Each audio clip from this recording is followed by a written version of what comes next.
దేవుని నామానికి వందనాలు. డాక్టర్ తెరిసా పాల్ గారు రాసిన శాశ్వత సత్యము పుస్తకము నుండి మీరు వింటూ ఉన్నారు. యేసు చేసిన అద్భుతాలు. 13వదిగా యేసు సముద్రముపై నడుచుట. మత్తయి సువార్త 14వ అధ్యాయం 22 నుండి 27 వచనాల వరకు.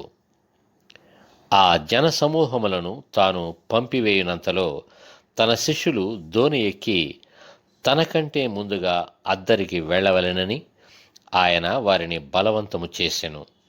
ఆయన ఆ జనసమూహములను పంపివేసి ప్రార్థన చేయుటకు ఏకాంతముగా కొండ ఎక్కెను.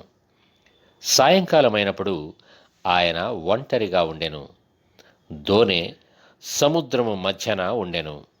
ఆయన వారిని చూచినప్పుడు విపరీతమైన గాలి వచ్చుచుండగా వారు దోణెను కష్టపడి నడుపుచుండిరి.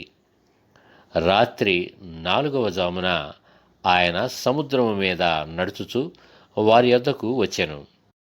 ఆయన సముద్రము మీద నడుచుట శిష్యులు చూచి తొందరపడి భూతమని చెప్పుకొని భయము చేత కేకలు వేసిరి. వెంటనే యేసు ధైర్యము తెచ్చుకొనడి, నేనే, భయపడకుడని వారితో చెప్పెను.